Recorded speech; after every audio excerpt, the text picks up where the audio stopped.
From a life on your own to a family of your own. From romantic dates to play dates. From small passions to huge successes. From the saddest endings to happier beginnings.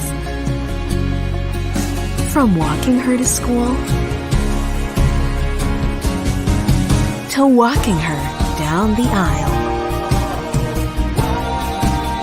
Whatever change, one thing that's constant is home. Celebrating 30 years of life moments. Avita.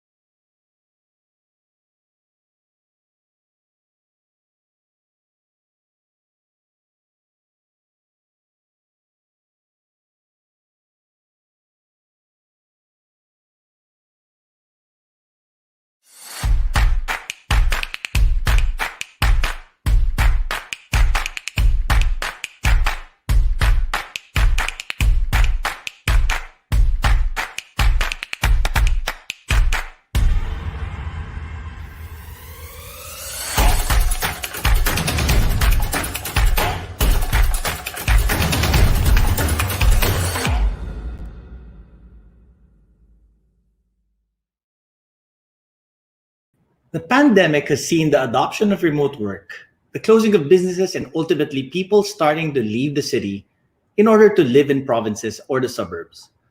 The prediction is that the future of cities will be centered around accessibility, health, and tech. But is this enough for people to decide to stay put? The Wall Street Journal recently released a video detailing how cities would operate in this new reality, with areas like suburbs and the countryside gaining interest from people who want to move there. How do cities stay resilient and relevant? Watch this clip. During lockdowns, more spacious suburbs or the countryside have started to look more attractive for some people.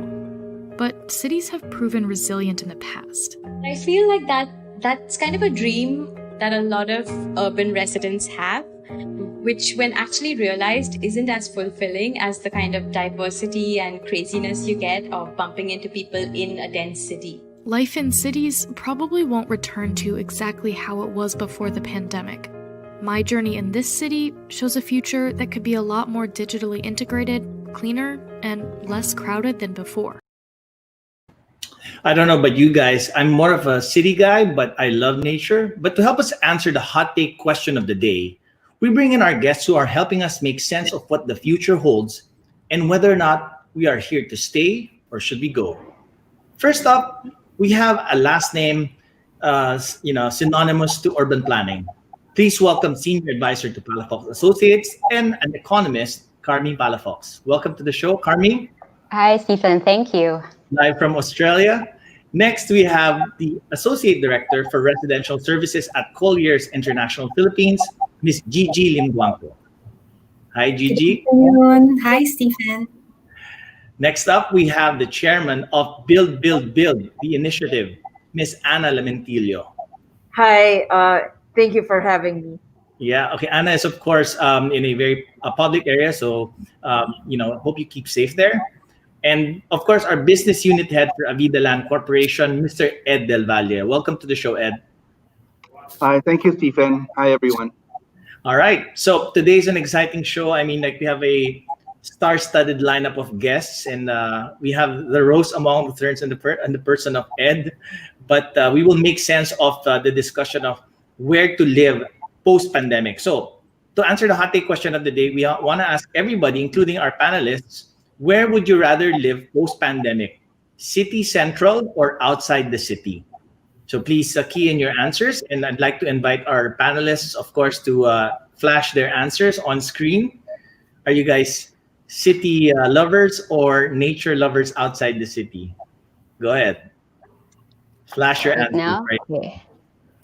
Okay, so I see city central.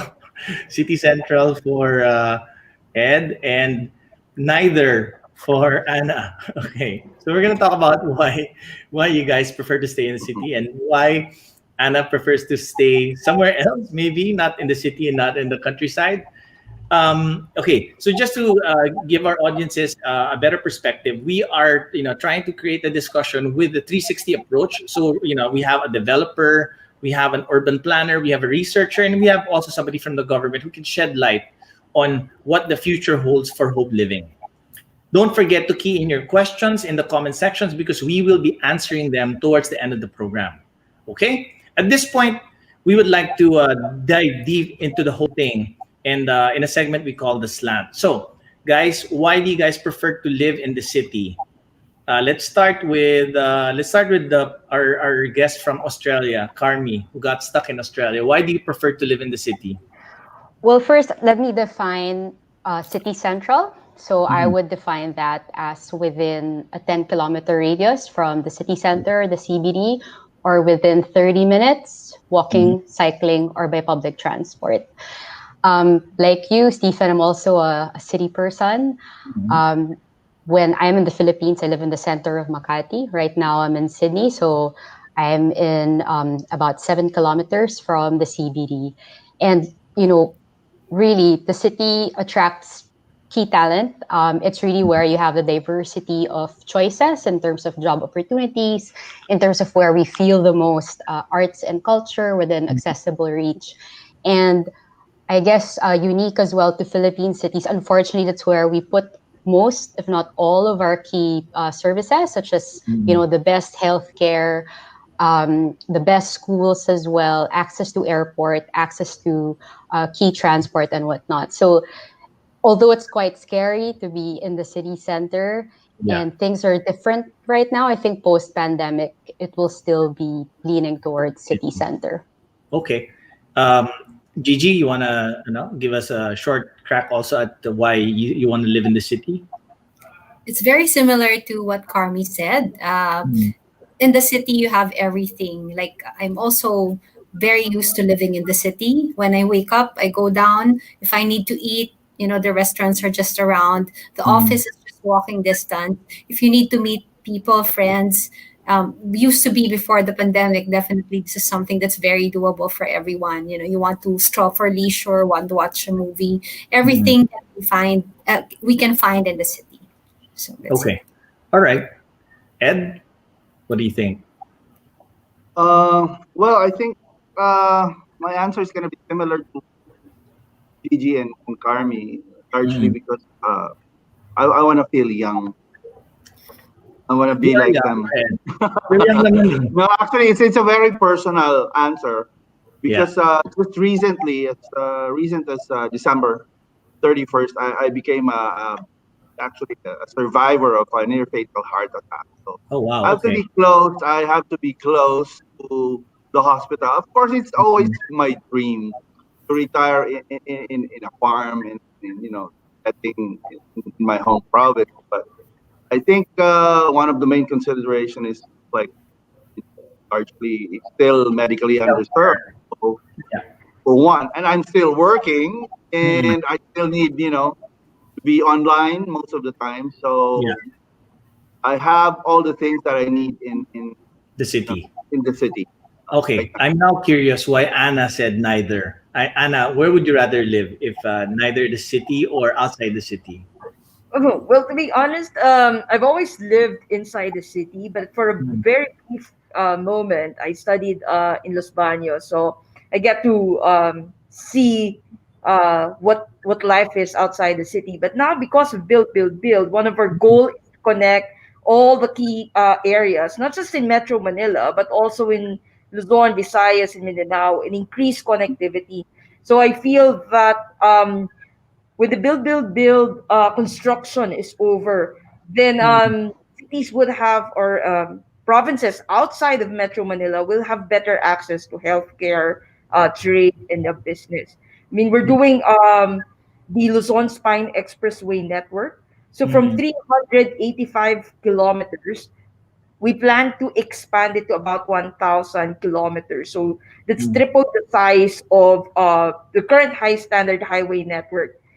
For example, if it takes you 6 hours before to go to Baguio or La Union, with this infrastructure in place, it's going to be 30 minutes away.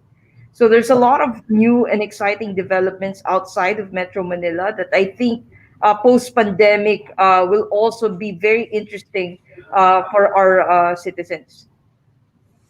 Of course, when you say the Build It program, it's really about decongesting the city, right? Decongesting Metro Manila. So you're saying in the future, you see a city where it's outside central district, but it still has all the amenities that the central city has to provide. Yes, that's the goal of New Mm. Clark City for one. But now we're Mm. making other provinces more accessible. So Baguio is now 3 hours away. That's right. La Mm. Union is about 3.5 hours away. I mean, there's but even going from one city to another, I think this will be drastically changed by 2020. For example, we're about to finish and complete the Skyway Stage 3. The travel time from NLEX to SLEX will be reduced from 2 hours to only 30 minutes. So I guess people will have more options to live outside of the city as well if they want to. Okay, I have a question for everyone. Since because of the pandemic, right? How has it affected how people live in cities? Did you notice a spike in people moving out, or are people staying put? Especially with right now rental prices in the city are going down. Um, Sir Ed, you want to take a crack at this first?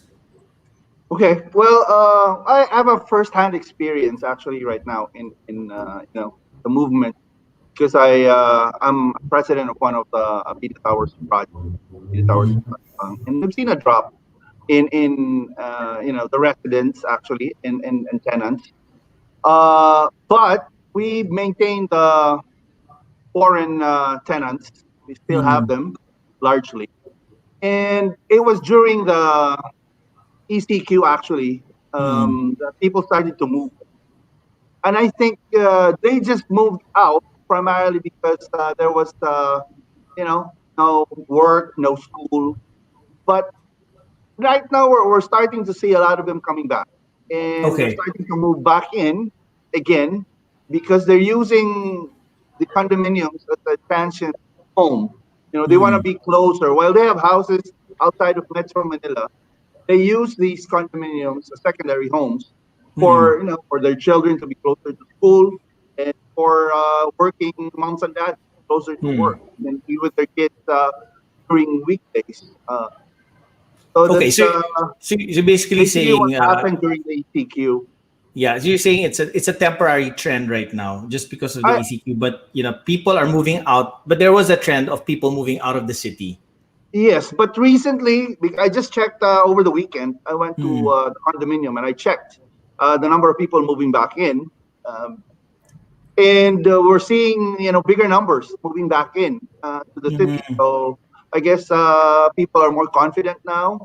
Yeah. And I think we're about to get the vaccine. So there's Mm. a positive attitude right now that Okay. everything's going to be cleared and hopefully we can get back to as close as we Okay. can to what we had before. Okay. So Carmi, as an urban planner, you hold the crystal ball, and do you see this trend? In the long term, like that people will actually move out and then go back to the city, or are you seeing something else? So first, from what I've observed is happening in the Mm. Philippines, I think Metro Manila is so unique in that Mm. we're probably one of a handful of cities around the world wherein you have very low density gated subdivisions right in the center of the city. So there's still Mm. actually city central, for example, if we think Mm. about the villages in Makati and Pasig and San Juan. And I think a lot of, if not all or most of those residents are still there. They stay put because they have the amenity of, you know, the suburbs or the countryside, whereas they have open space and they're with their families anyway. But and maybe Gigi can confirm this. Those who were Mm. living in condos, many of them have moved out to be with their families, or a lot of them are foreigners who have left. What I saw in Sydney, however, There's been a lot of movement, not so much out to the suburbs or the countryside, but more, for example, couples who used to be in one bedrooms have moved to two bedrooms. So now there's a lot of vacancy for one bedrooms, and the rates are really quite low. But they moved to two bedrooms because of the whole work from home, and then those with kids, even two bigger with more bedrooms, so they could have the homeschooling and whatnot. So I think, well, crystal ball, but then I think, there would be movements, and I'd like to see movements, not so much to maybe suburbs or countryside, but maybe even to secondary cities. I mean, when we think of the Philippines, it's not just Metro Manila, no? Like, there are a lot of cities where I personally would move to, like, for example, Iloilo or Lawag or Puerto Princesa or Santa Rosa. Okay, so just to clarify, yung definition mo is there's city central, meaning CBD, but there's also the outskirts cities, and then there's still countryside pa. So there's still parang almost like three layers, sort of saying, tama ba? So there's cities which could be primary cities, for Primary example, cities, yes. Manila, Cebu, Davao. There are secondary cities, which are, some examples are Lawag, Puerto Princesa, Iloilo, Baguio. And then there are other cities still, but then there's suburbia, which is, for example, Alabang, or some of the, the very suburban villages around Laguna and Batangas. And then there's countryside. Okay. All right. Gigi, Carmi mentioned that you would concur, and I think Ed, Avida, they use Colliers a lot for research. Are you seeing this trend of getting bigger spaces because people are working from home? Is this the trend right now? Oh, I think you're on mute. Hi. There you Hi, go. Stephen. Yes. What's happening now, what we have seen is that there's still a lot of people that stay put in the city, especially if their main address, if they live here, stay in the city. But we've also noticed some of the on the expat housing side, a lot of expats would prefer to live out of the main CBDs. They would go to prime villages, for example, in Alabang area, or somewhere in Ortigas area where they can enjoy open space. Because in a normal condominium setup with the ECQ, uh, there's also some restrictions in the usage of the amenities. So they feel constrained, especially depends on their type of living. If they're single, they have a family, they have pets, they would need to be able to mobilize. And there would also be occasions where a certain individual would be compromised and the whole building would be locked down. So those are the main reasons why they move out of the city. We've seen a lot of interest from buyers right now that are looking to buy house and lot Instead or of condos, landed no? property, Versus which is condos. located. Yes, instead of condos. And we've seen that this is happening on the affordable to luxury market. These are the people that they used to live their homes, from the provinces or from the nearby places near the CBDs. They would live there. They could go to Manila, to live in a condo, enjoy everything. When we still do not have pandemic, it seems that what's happening now is the opposite. They're trying to come back. They're trying to find resort type of living accommodations that you can find if you go south. There's in Cavite, Laguna, Batangas area.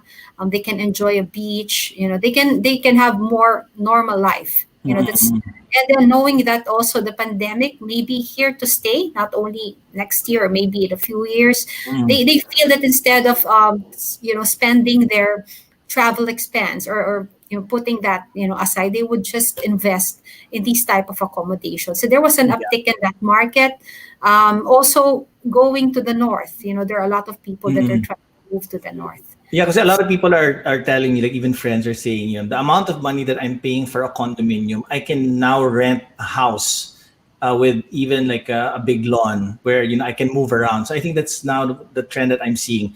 Anna, if people start leaving the city though, how will it affect these areas economically, like the central business districts? Because I know that the plan is to decongest Manila, but then will it affect these main cities economically?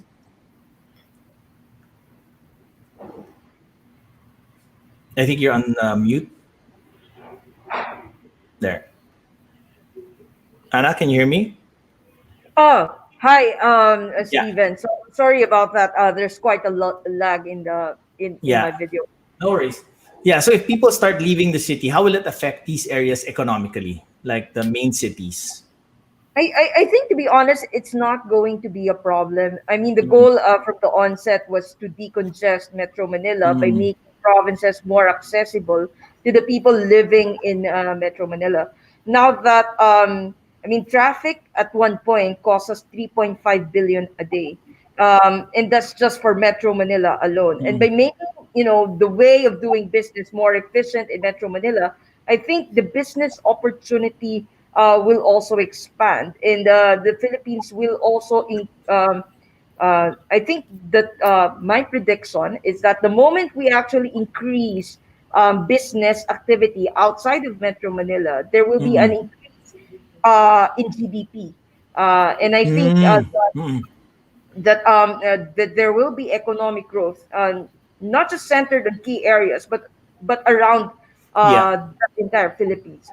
So opposite yung effect. If people leave the city, mas mag-improve pa yung economy because I guess now people can move more freely, less traffic, all of these things, right? There will be more opportunities also in other areas outside Mm, of Metro Manila. I think it's mm, critical to look at that particular perspective.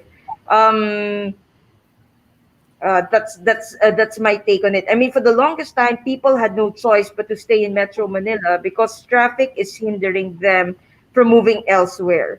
But mm, in the future, there will be an option for people to live in Pampanga and still work inside of Metro Manila. People can mm. still live in Laguna and still work in Metro Manila. And I think that's the reason why uh, efficiency and transportation and infrastructure is important to make sure that people have the capacity to decide for themselves. Okay. Sir Ed, I wanted to ask, like right now with the whole pandemic, are there any plans as developers to change your strategy towards, developing in other areas? Because now people can work from home, diba? So has it affected the plans for Avida? Well, I think we've been ready for this ever since. If you notice, most of our developments are centrally located in their Mm, estate projects, meaning they're big enough. In 2008, 2000, or much earlier than that, actually, we started New Valley in Santa Rosa, Laguna, where there were three, focal points. mm, Had economic sustainability, and then social sustainability, environmental sustainability. And I think what it offered people now and people who live there is, a centralized and a complete uh, development where you have access to data, you have access to hospitals, you have access to schools. And I think people who live there are very grateful, that they bought a property there during a pandemic. And okay. now they're able to enjoy the same living experience that they wanted to before and during the pandemic. And I think we're duplicating, as Anna mentioned, you know, there are a lot of infrastructure projects going on, and we're going to these areas. For instance, Mm, we have projects now in Pampanga, very close to Clark City. We have Alviera there, which is again, it's close to 1,000 hectares already. mm, It's basically the same development in New Valley, of course, with a little bit of a difference. But we have that not in Luzon. We also mm. have this project in Cebu. We have in Iloilo, Davao, and all the areas, where people are merging, or going Yeah. into. So So these are the I guess these economic centers of the country. Yeah, I guess, sir, Ed, these developments that if in normal times would sell later pa than the city central will now be selling faster than expected. I guess that's a possible outcome, right? Is that safe to assume, sir Ed? Well, yes, I've been following the figures, and I think one of the concerns right now in our company is we're running out of inventory because we did Hmm. sell a lot. Surprisingly, we did very well as soon as we were given the green light. our company put a stop to our activities during the height of the pandemic, March and April. But Okay. when May came in, we did very well in May, June, and I think right now the concern is to open new projects Mm. for the customers. Fine. Okay. Carmi, as an economist, I want to ask you. I mean, like, there's an article that says the great cities after the pandemic, in how the economy will be like, right, for these. If they lose people, cities will run into a fiscal crunch too. Their income from things like hotels, hotel taxes, and bus fares has evaporated. The great danger is that cities enter a spiral of budget cuts, deteriorating services, rising crime, and middle class fight. Do you agree with this article, Carmi? I would tend to, yes. So I Mm-mm. think there's danger in having key talents leaving the city center. For example, I did some work in Detroit, Michigan. If you may have read about them, they were calling it white flight. I think it was around the 50s or 60s, wherein there was decay in the city, so the middle class, the upper middle class left, the whites, Mm-mm. and then just the key decision makers had left, and there was still it's not even suburban or central Mm-mm. Detroit. They looked at other places. Mm. So I think there's danger there if our key talents are not able to survive in Mm. our key cities. They might not even looking at suburbia or countryside. They Mm. might be even looking at leaving the country totally and moving to Yeah. other cities that are able to provide amenity and open spaces, even basics like jobs and access to services. So I think there's really danger Mm. in flight Yeah, out of the city because for I key mean, talent. don't you think though it's inevitable right now? Because a lot of the jobs that you can do in the city, you can actually now do at home. And based on some previous episodes, parang the trend that we're seeing is even when the pandemic ends, people will just decide to stay where they are because they can still keep their jobs in the city, living from where they are. So, especially Metro Manila, do you see that happening in Manila? No. I think it would happen for certain groups of people, but we have Mm, to remember that not everyone is able to do that. Not everyone is able to correct. afford a second home in the Okay. suburbs. Not even everyone owns a car. I think Mm, in Metro Manila alone, less than 20% own cars. Nationally, mm, it's probably around less than 10% that own cars. And mm. then already with inefficient public transport, it makes it impossible to travel between a second home to the city or a satellite city to the main city. Okay, okay. So I guess okay. So Gigi, in as far as yung mention ni Carmi, the public transport and everything, do you see? And I want also Anna to chime in. If the public transport or the transportation from outside the city into the city improves, do you see a migration then? I think so. I think it will happen if it will improve because it's one of the factors why people move out of the city. But if we have a good infrastructure program, a good infrastructure in place, then definitely people might consider traveling in and out of the city. Anna, any words about this?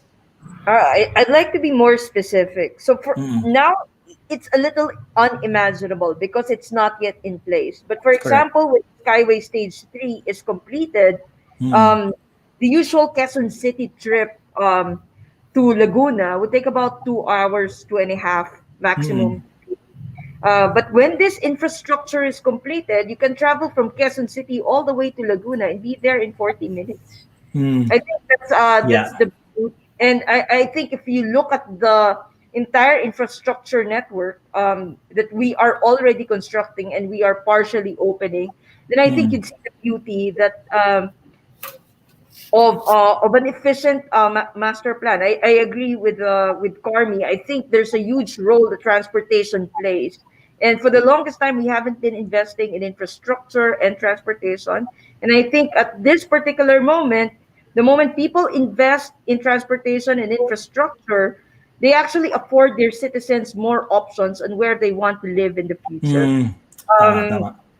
so, for example, yung Nuvali, Laguna, with the Cavite Laguna Expressway and Yeah. with Skyway Stage 3, it's going to be very accessible to a lot of people. For example, Cavitex to SLEX before was about 2 hours. With the infrastructure, it's going to be only about 45 minutes. So you can actually traverse. And what's good about this, it's because we follow a particular master plan. We're creating effectively a loop within Metro Manila that will allow every city to be connected within a 20 to 30-minute time span. And this is something that we are confident we can achieve by 2022. Okay, that's nice. I mean, if to put it in perspective, no, like if you live in Baguio now, you can actually go to work in Manila. Kasi before, the traffic from Makati to Quezon City or Marikina alone was 3 hours, 3 hours and a half. And now that's the amount of time it takes you to go to Baguio. Tama? Yes, yes. Yeah. And we've Okay. tried and it works. So It works, yeah. apparently it can be done. It's just a matter of whether or not, and we plan to extend it further. So we have plans in Batangas, we have plans in Quezon, we have plans all the way to Ilocos. And it's just a matter of making sure that these plans are executed well and as fast as possible. Although I think the caveat here is that as long as companies maintain pa rin a work from home kahit hybrid status. Otherwise, I think what really kills it is the traffic within the city, diba? The Metro Manila traffic, no? It can take you 3 hours in Metro Manila and an hour and a half outside, but you're stuck in the city. Now people are excited, but I think there will be a lot of game changers this year, next year. For example, the BGC Ortigas Link Bridge is about to be completed. If before you traverse Pasig and Taguig and it takes you 1 hour, when this bridge is completed, it's only going to be 12 minutes away. And people are excited to see it in social media because they finally see, right, the main bridge is connected already. So we're just talking about the approaches and then people can use it. It also has bicycle lanes. So it gives you an alternative on how you want to go about with your life. Whether you want to do public transportation, whether you want to do bicycles, whether you want to do private cars. So these are options that you accord your citizens when you invest in infrastructure and transportation. Okay, so majority of you guys said that you guys prefer living in the city. So my question to everyone, starting with Sir Ed, is what specific initiatives do you think cities should adopt in a post-pandemic world? Sir Ed? I think cities should work hand in hand closely with developers, urban planners, and of course the national government. And in coming up with projects that are, should I say, inclusive. In so many ways. I think we have to be prepared eventually if another pandemic happens. And now that we've been through this, I think we should models like Taiwan, because we realize that we can never stop economically. Economic activity should not stop during a pandemic. But we've seen that in countries like Taiwan and Korea, and they were able to function, and they did not close schools, they did not stop businesses, they did not shut down the economy. There were some restrictions, but they were ready. And I think what I'm saying is all the facilities, all the needs of the people are actually there. And I think moving forward, the government and the private sector have, that responsibility to work closely together and really map out a plan. Not just for those who can afford, not just for the older people, but for everyone. For everyone, the whole strata in the economy, and it should include everyone in the society. We should have those facilities, we should have those utilities, and we should have those safeguards present in our future urban planning and development. Yep, urban planning. So Carmi, anything to add to what Ed just mentioned? I think basic principles of what makes successful places are more important now. For example, let's get the basic fundamentals right. So what do we know? I mean, every day there's new news about, what would help stop the spread of the virus. One is sanitation and hygiene. It's sad that a lot of Filipinos still don't have access to running water or to even flush toilets. So, let's get that right. Let's provide decent housing where we can, because it's not just a feel good charity thing. It's, as we see, a lot of our frontliners actually live in substandard homes and communities and neighborhoods. So we should get that right. Number two, I think it's good that there are all these road initiatives. It would be good to have high capacity public transport initiatives as priority as well, meaning rail and buses. And then once we connect, or even, as we're waiting for these connections, we've been hearing about the 15-minute city principle. Paris has been talking about it a lot in the last few months, but that's not new. Like Melbourne, for example, has had the 20-minute cities, Sydney 30 minutes, and urban planners in the country have been talking about city within a city or mixed use development. So that's not new.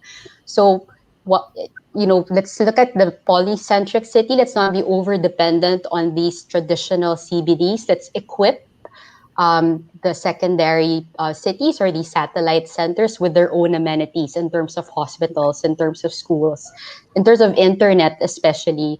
A lot of our staff, for example, and Palafox Associates have gone to provinces and cities, and you see different connections, internet connections. And we would like to be able to work with everyone across the country still. So we really need to get those basics right. Okay. So internet and all the other essentials talaga, we need to have it. Okay, so we're gonna try to get our audience involved now. We have a video question, and let's see what she has to ask. What are the new challenges that fall on the urban housing and planning industry? Okay, so he's interested on the new challenges that fall on the urban housing and planning industry. I think we can throw this question to Gigi.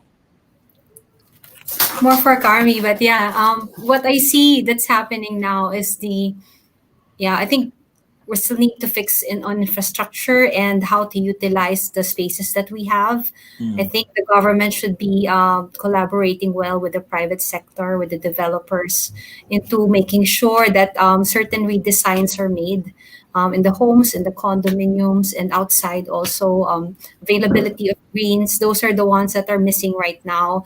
I think if those things can be all put into plans or implemented, then it will really help us adapt during these times more. I keep hearing about synergy and collaboration ng private sector and government. How is the coordination or the synergy like right now since Build started? I agree with Boss Miss Carmi and Sir Ed.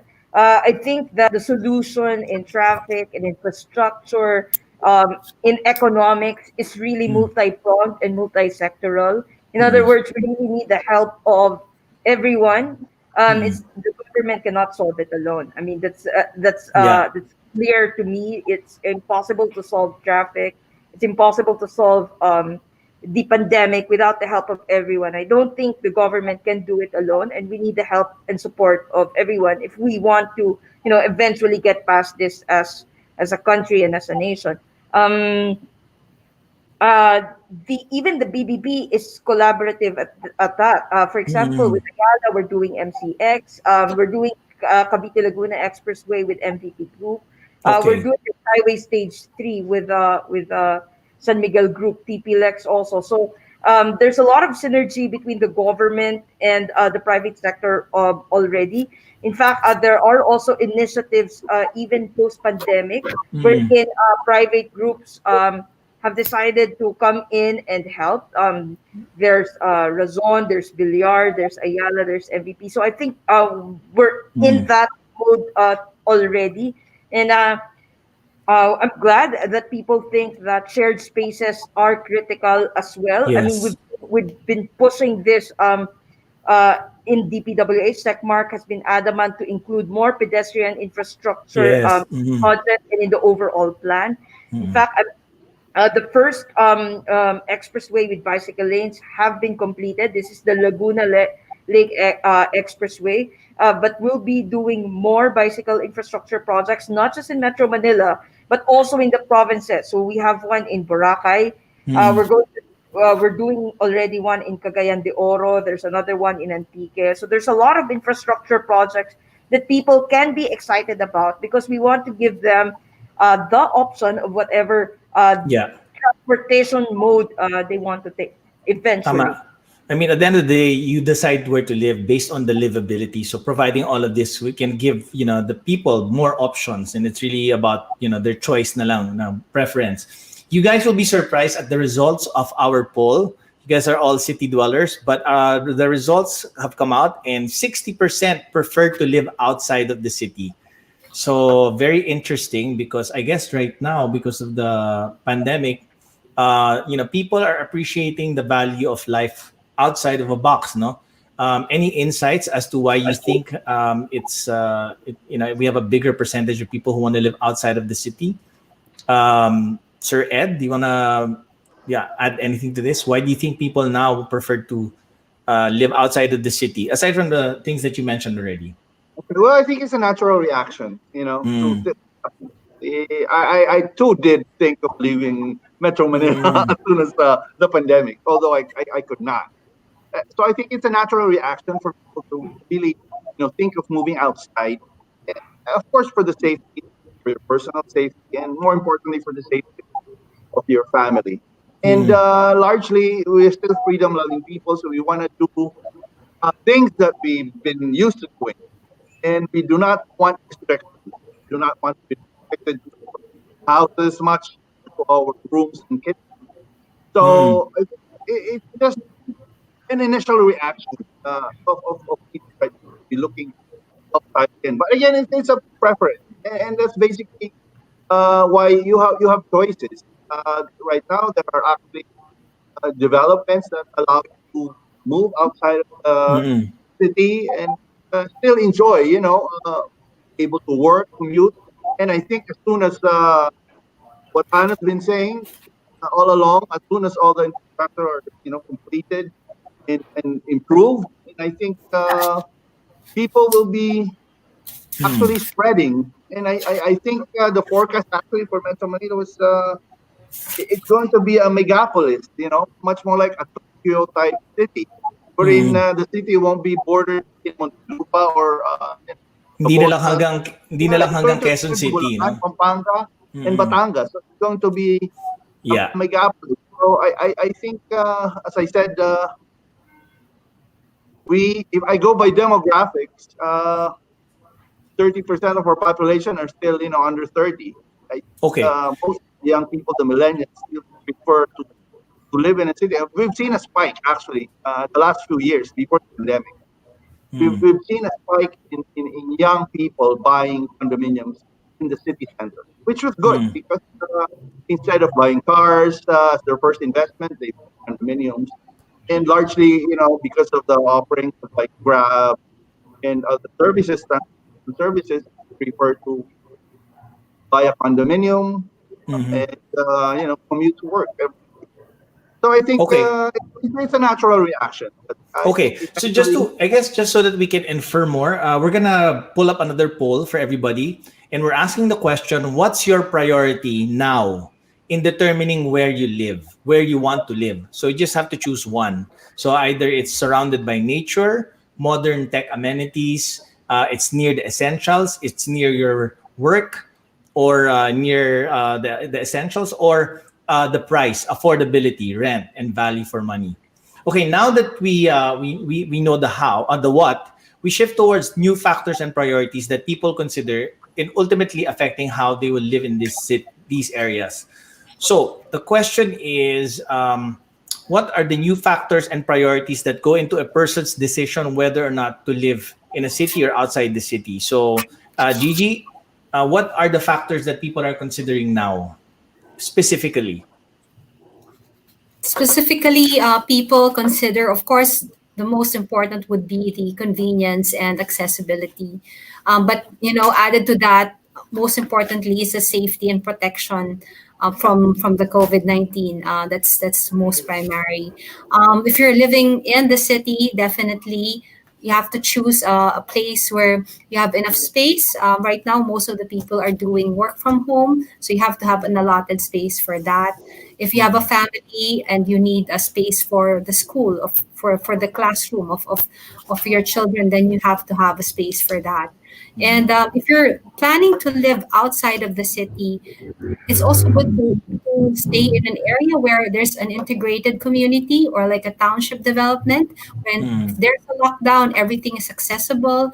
You have the nearest hospital or the nearest medical facility, you have groceries, and you have availability of goods, of services that are around you. And at the same time, if you're living outside of the city, definitely you can enjoy the nature, you can have more freedom to move around than if you are in the city. So there's really a good balance of pros and cons, and it really depends on the lifestyle of the person in choosing that.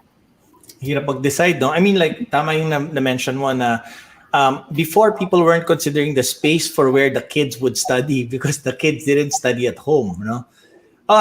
Carmi, in the context of people looking to move out, what factors made people consider leaving? So there's an article, Leaving Big Cities as Part of the New Normal.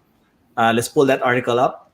Before the enhanced community quarantine was implemented, only 25% of survey respondents were interested in non-CBD areas. This has since jumped to 83% in May. And then where 50% were exclusively searching for non-CBD properties. Now, the top three most searched provinces were Batangas, Bulacan, and Cavite. So I guess this is in line with what you were saying kanina na this is the second layer that people are choosing to go into. What factors do you think are making them move here aside from those mentioned by Gigi? And notice how they're all still accessible to Metro Manila because I think those who do have the option to have a second home, Bulacan, Batangas, or the other one, or some other Cavite. Nearby place, Cavite, they would, it's not 100% they'll be in that home. Like they will still want to have that option of, can I go to the CBD, for business, to access government services, and whatnot. So I think that's a key consideration. But I mean, understandably, it's not just the physical health. We've been hearing a lot about mental health as well, especially in the last few months. So for example, I'd hear from a lot of people about cabin fever.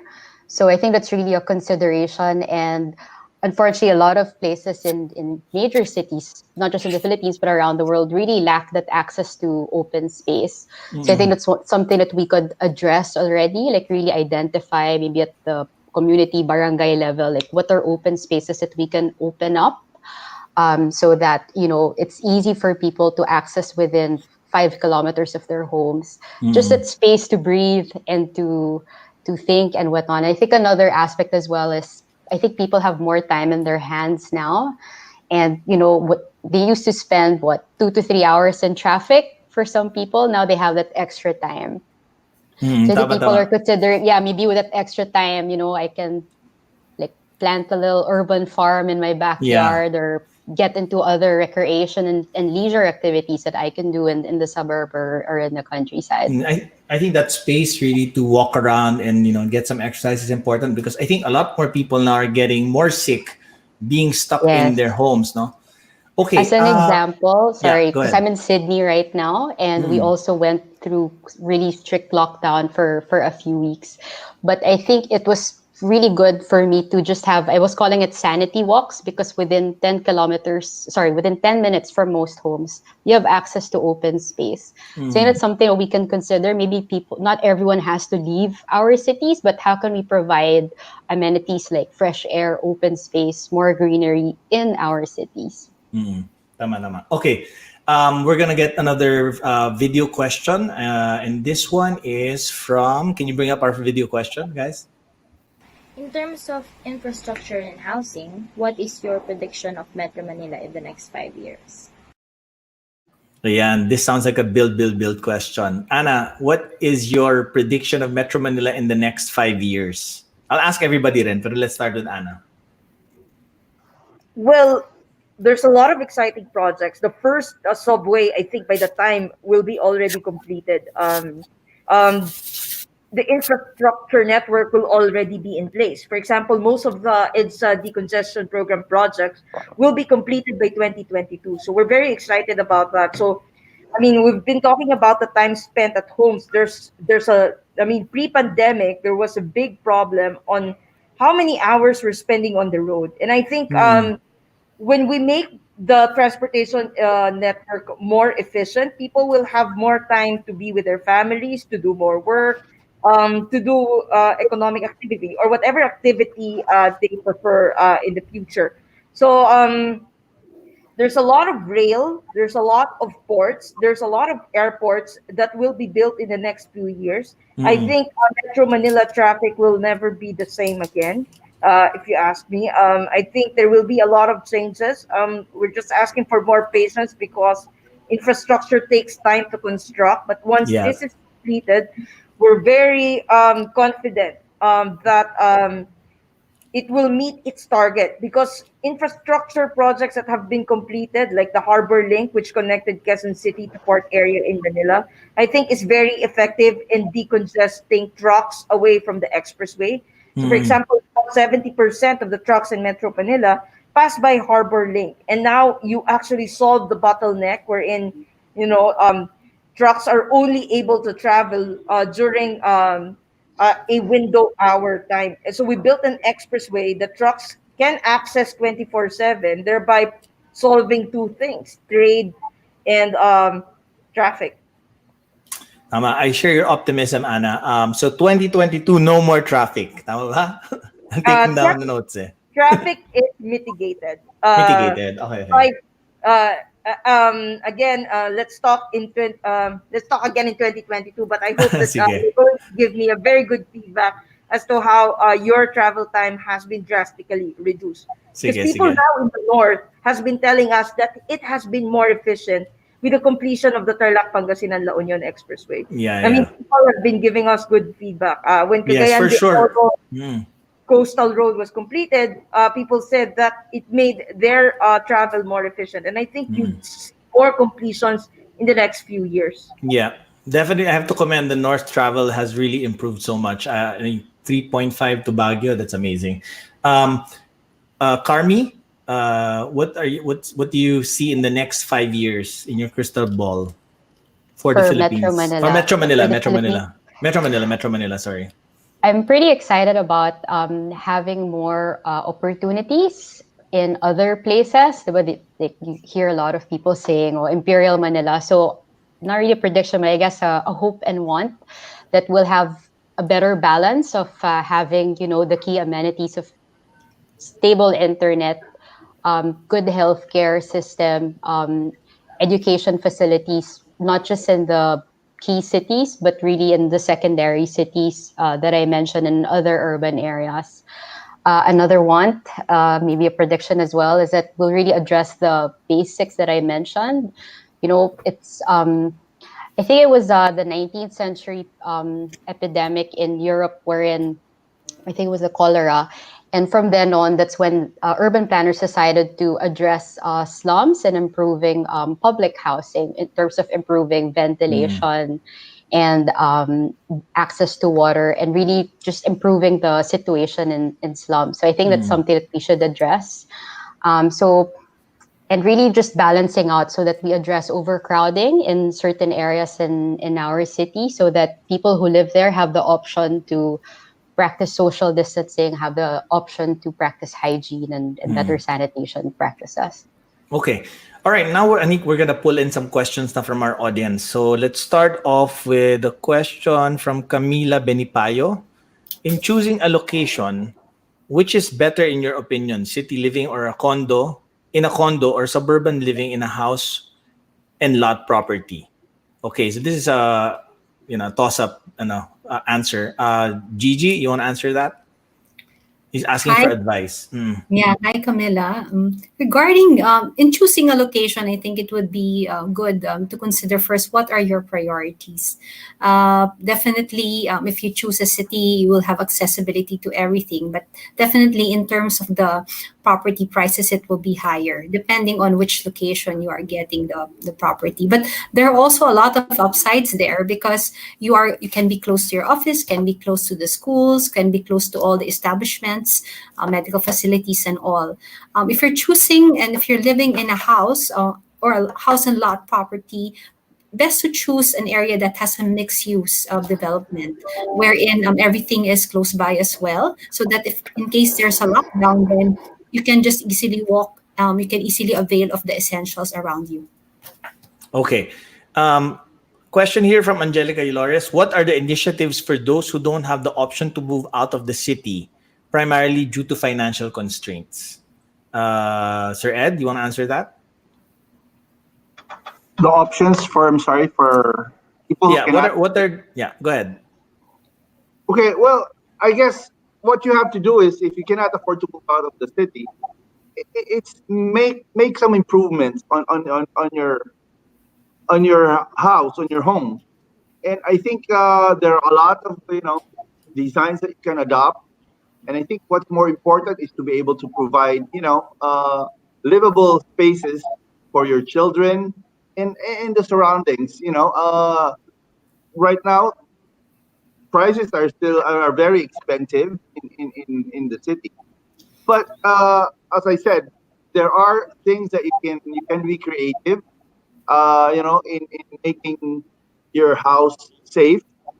And a lot of people live in studio, one bedroom condominiums right now. I think people who have those type of homes can actually adopt the designs in how to, maximize your spaces. And, just start investing in slowly improve, the living condition of your home. Okay. We have a comment here from somebody very familiar, Mr. June Palafox. During this pandemic, tactical urbanism should be carried now. Oh, yan. You've heard it from the man himself. From the man himself. Dad. Okay. I have one last question before we go to our restart segment. So for everyone, my question is, I think Carmi mentioned this to me in one of our conversations, that if Manila all of a sudden had like a major disaster, earthquake, we would not survive because we would not have access to food. Is that a consideration for people on where to live? Maybe Anna, you want to answer that? Have you heard this, that in case Manila has a major disaster, food will be a problem?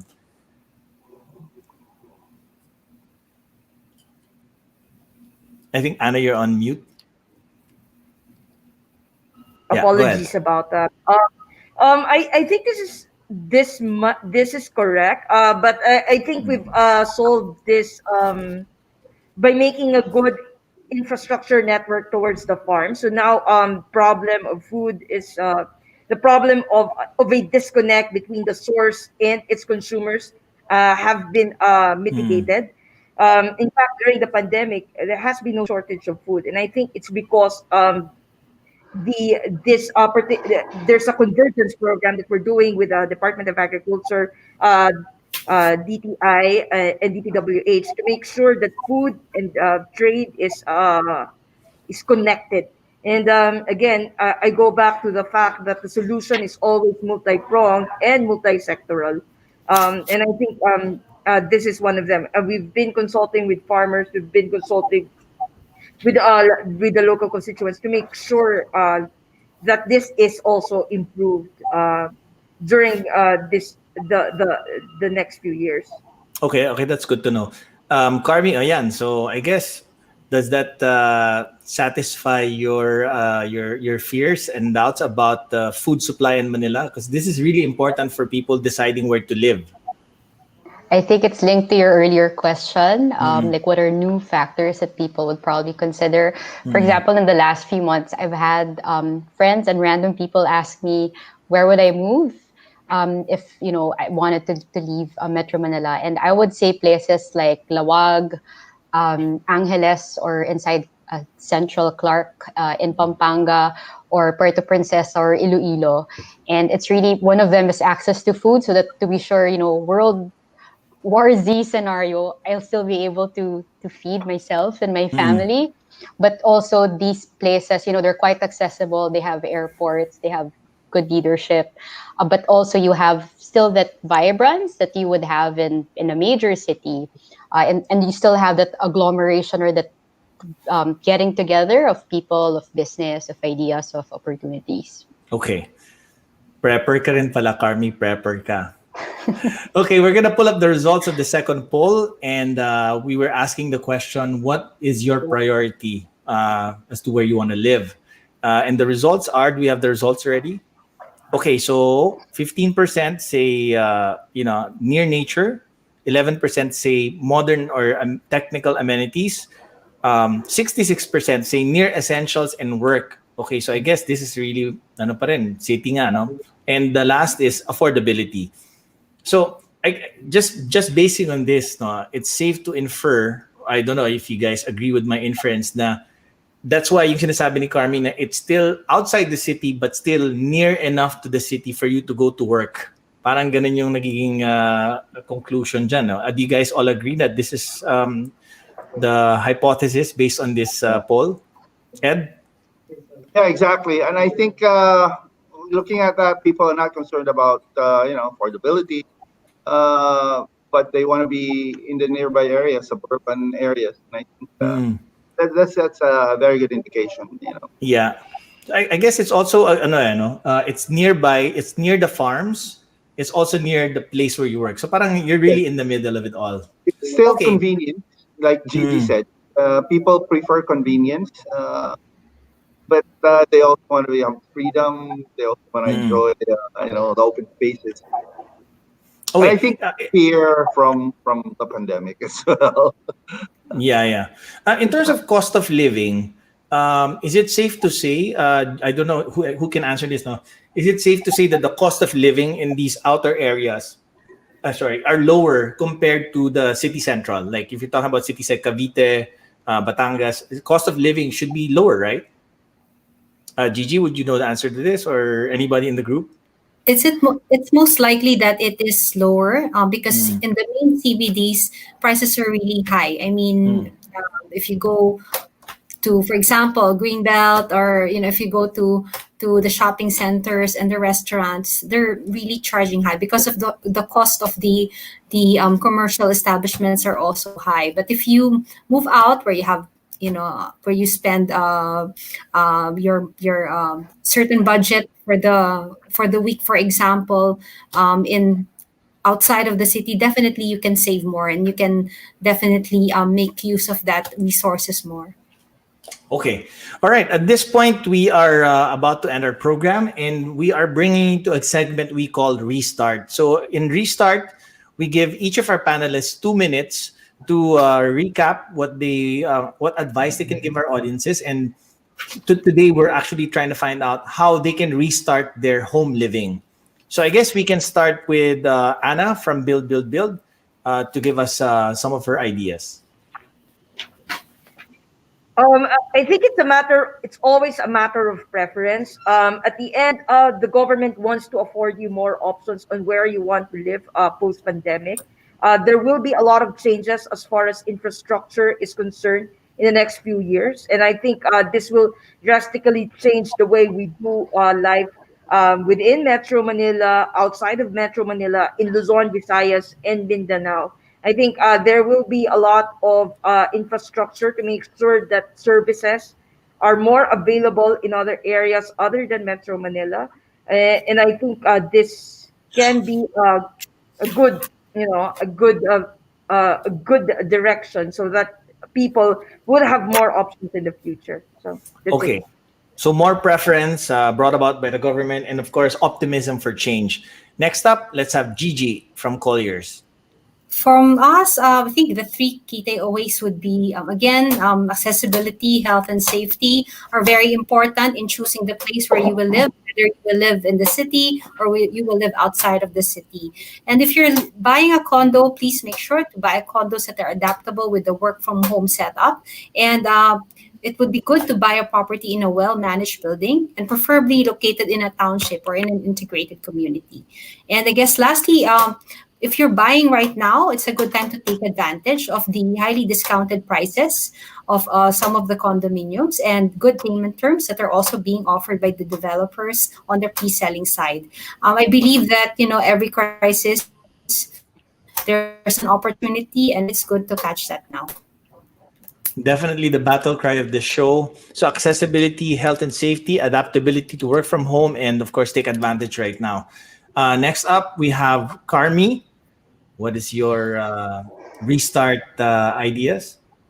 I think firstly, the key principles of what make a successful place still hold true now. So one of them being, let's apply the 15-minute city principle everywhere, not just in main cities, but in all our urban areas, so that everyone, whether they're in the suburbs or in the city, have equal access to amenities and services.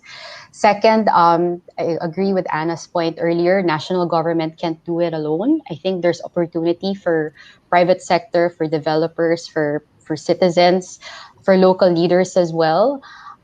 Leading as well to the comment earlier of June Palafox, we can address certain things for example, tactical urbanism being one of them. Let's not wait for a vaccine because we don't know when that will happen. Let's not wait for cases to go down. I think now there are initiatives that we can do to improve livability, to as well as just providing amenity and services to people, and also discipline, instilling discipline. I mean, let's not wait for government to police us in terms of practicing social distancing and these other measures. Nako, discipline, mahirap yata yan sa Pinoy. But just to clarify, Carmi, the 15-minute rule that you're saying is being accessible by 15 minutes anywhere, at any point where you Yes, live so, or where you work. but 15 minutes is walking, cycling, or public transport, not by car. So, for example, Okay. from your home right now, Stephen, you should be within 15-minute walk, cycle, or bus, nagbabus ka ba? To a park or open Nagbabas ako. space. Oh, good. To your place of work, to place of worship, to somewhere Okay. to do your sports and recreation. And even if you live in Cavite, it should take you 15 minutes to get to work. Parang ganon. Yeah, so for example, the city of the future, even if your main place of work is, for example, Makati City, it would be good Yeah. to have, for example, access to a satellite office, like a co-working space within 15 minutes from you in Cavite. That's right. Okay, so with build, I think kaya yan. I mean, like, to be honest, sayang all the time that we're losing just for traffic. Our life is so short, naubos pa sa traffic and, all these other impediments. The rose among the thorns, Mr. Ed Del Valle. Your 2 minutes. Thank you, It starts now. I think I'm very grateful to the three ladies because they've made this easiest to me. Well, as I said, let me just give you a little bit of background of what I've been doing. In the last 15 years that I've been with Avida, I've been in Ayala Land, I've been mostly out there. One of the things that we've been advocacy for us with Ayala Land, go around all the cities all over the world where Filipinos are, most especially the hardworking OFW. And it's been our advocacy to um, tell Filipinos that you should be able to save and invest, and invest wisely. And I think largely what we've learned, there's one more important thing that we've learned over the last 5 months in this pandemic, that the home took a center stage. And essentially, we had to do everything. It wasn't just dwelling, it wasn't just a home for resting. It's now for business, for work, for a lot of things. And we've been telling everyone, you have to take this opportunity. Right now, what you need is courage. You have to have the courage. If you don't have a house, you have to invest in it. And two, if you have a home and it's not enough, have the courage to improve. Upgrade. Make it better for you, your family. Who count the most? Your kids. They need the space. They need the technology for them to succeed and thrive. And in making these decisions, make sure that we have a brand promise. You have like what Gigi and Anna and Prami, when you make a decision, you have to go with someone who has already a track record. With Avida, we have what we call the brand promise. You know, a basis for us in delivering our services, and that's making sure and being secure and being safe. What we mean by that is, for instance, when you are sure we want you to have a future-oriented house with an integrated community, and you have everything. going to be located, like Gigi said, when you buy a property, buy it somewhere where you have a master plan community that's sustainable. And going to the second point, which is secure, make sure that you go to a dwelling that will give you peace of mind. Most important, security right now is Importante yan, peace of mind. top of mind, exactly. And only the developers with track records can give this to you. And for instance, we have in Ayala, we have Ayala Property Management Corporation, and these people, these employees acted as frontliners in making sure that all our subdivisions or condominiums are sanitized, disinfected, and we have control over everything that's happening within the community. And lastly, being safe, it means that when you make a decision, of course, most importantly, is for it to be secure and safe, but it's also an investment. Therefore, in Ayala, we have what we say, differentiation makes a difference. Of course, it's going to be a bit more when you buy it, but when you buy something cheap, it's going to be cheap in the future, and that's why we call it an investment, right? Because you have to look at the value over time, and not just the value now. And I think, as I said, right now a lot of people are scared, but we've pulled all the stuff. Avida did a lot of work, and what we're doing right now is to improve the way we do business. We created what we call a simple, seamless, and a contactless transaction. From the point, I know going on trippings is very hard. Even product presentations can be challenging, but we have video presentations, AVP 360, and you can make reservations and online. Even to the point of delivery, we have what we call a contactless delivery. So just bear that in mind. Have the courage, and when you have that courage, make sure that you go with someone who's sure, secure, and ultimately safe. Thank you so much, Sir Ed. Very wise words. Okay, so guys, thank you so much. I know this all-star lineup was so hard to put together. You're like the Avengers of urban living in the future. So thank you so much, Anna, Gigi, Carmi, and Ed. We hope to talk to you soon again in another episode. You guys have really enlightened our viewers so much. And we wish you all a good day. Thank you so much. Thank you. Have a good day. Thank you. Have a good day. Thanks, everyone. Okay. Right now, we're going to wrap up the show with some key takeaways from our guests. Let's start off with, Carmi. So Carmi mentioned key principles for creating great places still hold true and no matter now more than ever.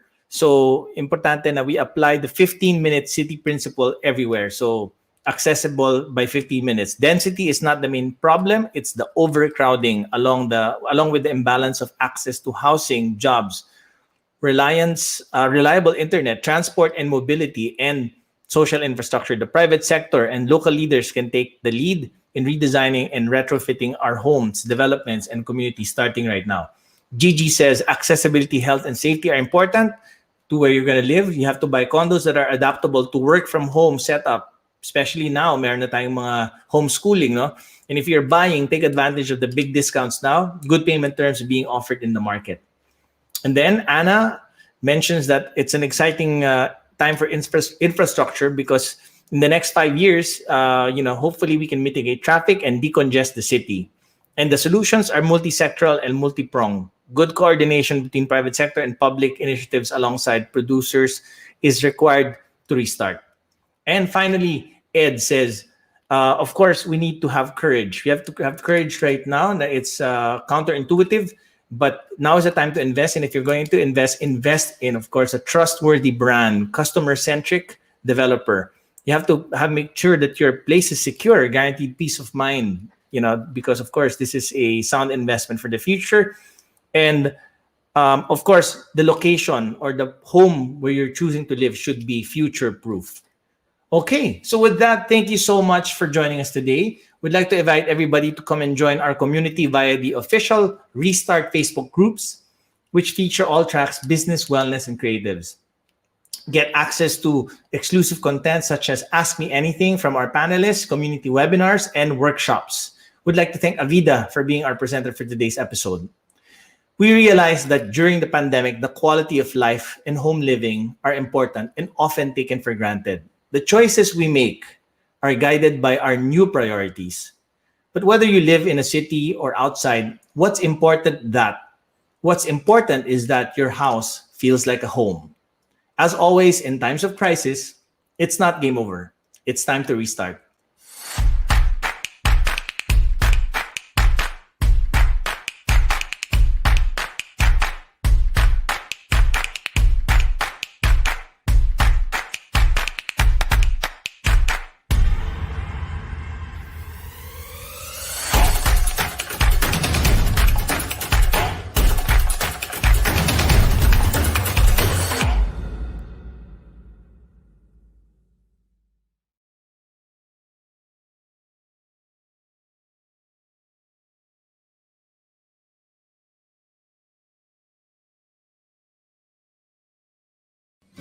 From a life on your own to a family of your own. From romantic dates to play dates.